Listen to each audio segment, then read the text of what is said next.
اعوذ باللہ من الشیطان اللعین الرجیم بسم اللہ الرحمن الرحیم اللہم عجل ولیک الفرج والعافیت والنصر وجعلنا من خیر اعوانہ وانصارہ وشیعتہ ومحبیہ۔ عزیزان محترم، ایک نہایتی گراں قدر، نہایتی نامور شخصیت، مجدد دین، مجدد مذہب، مرحوم ابو جعفر محمد بن یعقوب بن اسحاق کلینی رازی کا آپ کی خدمت میں تذکرہ کرنا چاہتے ہیں۔ در واقع مرحوم کلینی کے حالات زندگی کو آپ کی خدمت میں بیان کریں گے، ان کے آثار کو آپ کی خدمت میں بیان کریں گے، اور در واقع ان کلمات کے ذریعے سے،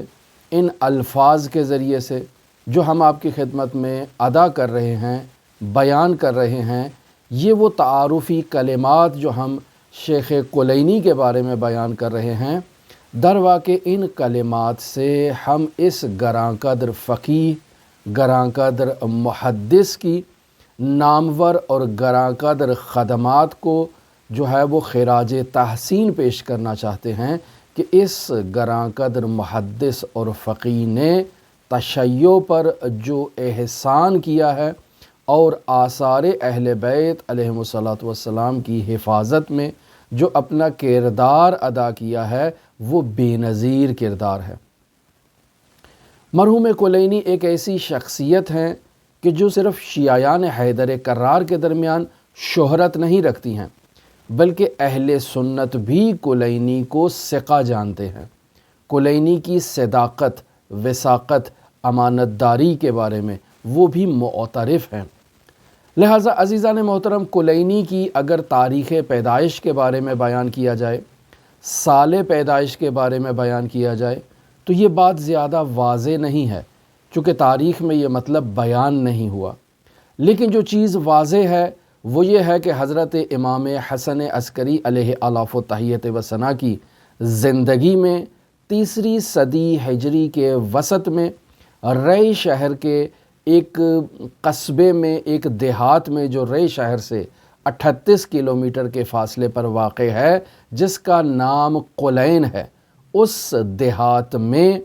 یعقوب بن اسحاق کے گھر ایک بچے کی ولادت ہوتی ہے، پیدائش ہوتی ہے کہ یہ بچہ در واقع 3 صدی اور 4 صدی کا نہایت ہی نامور فقیہ اور محدث بنتا ہے اپنی زندگی میں۔ پس عظیم الشان فقیہ اور محدث محمد بن یعقوب بن اسحاق کلینی کی ولادت کے بارے میں اگر بیان کیا جائے تو وہ یعقوب بن اسحاق کے گھر کلین نامی قصبے میں پیدا ہوتے ہیں۔ والد بزرگوار اپنی اس نومولود بیٹے کا نام محمد رکھتے ہیں۔ پس محمد کی تاریخ پیدائش معلوم نہیں ہے، لیکن اتنا واضح اور واشگاف الفاظ میں کہا جا سکتا ہے کہ وہ ایک ایسے خاندان میں اور ایک ایسے گھرانے میں پیدا ہوتے ہیں کہ جو اہل بیت علیہم الصلاۃ کی محبت سے سرشار ہے۔ لہٰذا اس دلیل کے طور پر آپ کو بیان کر سکتے ہیں کہ یعقوب کا مزار آج بھی قلین میں لوگوں کے لیے زیارت گاہ کی حیثیت رکھتا ہے۔ لوگ وہاں جاتے ہیں، کلینی کے والد کے مزار کی زیارت کرتے ہیں، اپنی حاجات کا تقاضا کرتے ہیں۔ خداوند متعال اس جلیل القدر عالم کے والد کی جو خدمات ہیں، جو برکات ہیں، جو قداست ہے، جو پاکیزگی ہے، اس کی بدولت لوگوں کو حاجات عطا کرتا ہے۔ پس محمد کے والد یعقوب بن اسحاق قلین میں مدفون ہیں اور ایک نہایت ہی پاکیزہ انسان، نہایت ہی بافضیلت انسان، نہایت ہی باتقوی شخصیت کے حامل تھے۔ یعقوب بن اسحاق نے اپنے بیٹے محمد کی تربیت اپنے گھر میں ہی آغاز کی اور محمد کو اخلاق اسلامی، آداب اسلامی کی تعلیم سے آراستہ کیا، اور پھر محمد کے ماموں اپنے زمانے کے نہایت ہی گراں قدر فقیہ تھے، نہایت ہی گراں قدر محدث تھے۔ محمد نے اپنے ماموں سے بھی تعلیم حاصل کی اور وہ حج کے سفر کے دوران شہادت کی عظیم سعادت پر فائز ہوئے، شہید ہوئے، تو اس اعتبار سے محمد ایک شہید کے شاگرد ہیں اور شہید سے انہوں نے فیض حاصل کیا ہے۔ محمد تعلیمی اعتبار سے نہایتی ذہین، نہایتی فتین انسان تھے، لہٰذا بہت ہی مختصر وقت میں محمد نے علم کی چوٹیوں کو طے کیا، اور کردار میں محمد اس قدر امین انسان تھے اور اس قدر انہوں نے اپنے والد بزرگوار سے فضیلت کو اور تقوی کے درس کو حاصل کیا تھا کہ وہ اپنے زمانے میں امانت داری حدیث کے عنوان سے شہرت رکھتے تھے، فضیلت میں شہرت رکھتے تھے، تقوی میں شہرت رکھتے تھے، اور ایک محدث کے لیے، ضبط حدیث کے لیے اس کی حافظے کا ہونا اور قوی حافظے کا ہونا یہ نہایت ضروری حیثیت کا حامل ہے۔ لہٰذا محمد بن یعقوب کلینی حافظے کے اعتبار سے اور ضبط حدیث کے اعتبار سے نہایتی قوی انسان تصور کیے جاتے تھے، لہٰذا انہیں اپنے زمانے میں مجدد ہونے کا اعزاز حاصل ہے کہ انہوں نے تشیع کے آثار کو دوبارہ زندہ کیا اور حضرات اہل بیت علیہم الصلاۃ کی تعلیمات کا ایسے جو ہے وہ اجتماع کیا اور ایسے ان تعلیمات کو جمع کیا اور ان کا پرچار کیا کہ لوگ خود معترف ہو گئے کہ محمد بن یعقوب بن اسحاق کلینی اپنے زمانے کے مجدد ہیں۔ لہٰذا عزیزان محترم، مرحوم کلینی نے امام حسن عسکری علیہ آلاف و تحیت و ثنا کی زندگی میں اپنی آنکھوں کو کھولا اور پھر امام زمان عجل اللہ تعالی فرجہ الشریف کے چاروں نواب کو درک کیا، لہٰذا عصر غیبت صغریٰ کا تمام وہ زمانہ محمد کا زمانہ ہے اور محمد نے اس زمانے کو اپنی آنکھوں سے مشاہدہ کیا ہے، اور وہ ذمہ داریاں جو امام زمان کے نواب کو ادا کرنی تھی، چونکہ وہ نہایتی مشکلات کا شکار تھے، نہایتی ان پر پابندیاں تھیں، نہایتی وہ حکومتی جو کارندے ہیں ان کی دید کے نیچے تھے اور بہت ہی وہ ان کی ذرابین کے نیچے واقع تھے، اور ان کی سرگرمیاں بہت محدود ہوا کرتی تھیں، رابطے بہت محدود ہوا کرتے تھے، لہٰذا جو وظائف انہوں نے ادا کرنا تھے ان کی جگہ ان وظائف کو محمد بن یعقوب بن اسحاق کلینی نے ادا کیا۔ لہٰذا محمد بن یعقوب بن اسحاق کلینی اس قدر شہرت کے حامل ہوئے کہ نہ صرف شیعیان حیدر کرار کے محدث علماء بلکہ اہل سنت شخصیات محدث علماء بھی محمد بن یعقوب بن اسحاق کلینی سے رابطے میں رہتے، ان سے مختلف مسائل کے بارے میں سوال و جواب کرتے، اور وہ بھی محمد بن یعقوب بن اسحاق کلینی کو ثقہ جانتے تھے۔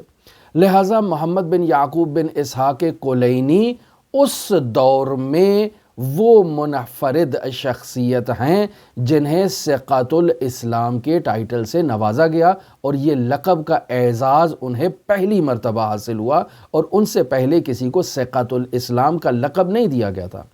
آج کل ہمارے زمانے میں ہر کسی کو عالم کہہ دیا جاتا ہے، ہر کسی کو مجتہد کہہ دیا جاتا ہے، ہر کسی کو علامہ کہہ دیا جاتا ہے، ہر کوئی اپنے نام کے ساتھ آیت اللہ لگوانا فخر محسوس کرتا ہے، لیکن قدیم الایام میں ان القاب کو دینے میں لوگ بہت احتیاط سے کام لیا کرتے تھے۔ لہٰذا ایسے زمانے میں کلینی کے لیے ثقۃ الاسلام کا ٹائٹل اور لقب انہیں ملنا اس بات کی دلیل ہے کہ کلینی اس دور میں ایک ایسے عالم تھے جو اسلام اور مسلمین کے لیے مورد اعتماد تھے، مورد وثوق تھے، مورد تائید تھے۔ کلینی کا کلام خود ایک سند کی حیثیت رکھتا تھا کہ یہ بات اسلامی تعلیمات کا حصہ ہے۔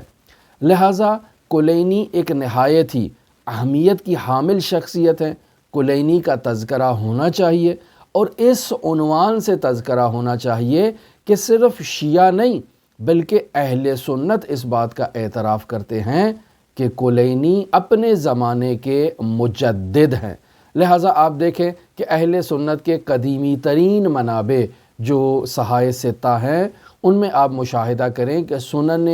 ابی داؤد جلد نمبر 2 ہے، صفحہ نمبر 311 ہے۔ وہاں درواقع رسول خدا صلی اللہ علیہ وآلہ وسلم سے ایک روایت نقل ہوتی ہے۔ یہ روایت اہل سنت کے منابع میں ہے، ہمارے شیعہ قدیم منابع میں یہ روایت موجود نہیں ہے، لیکن متأخر علماء نے اس روایت کو اہل سنت کے منابع سے اخذ کیا، اور سب سے پہلے مرحوم شیخ بہائی رحمۃ اللہ علیہ نے اپنی کتاب کشکول کے صفحہ نمبر 153 پر اس روایت کو نقل کیا ہے۔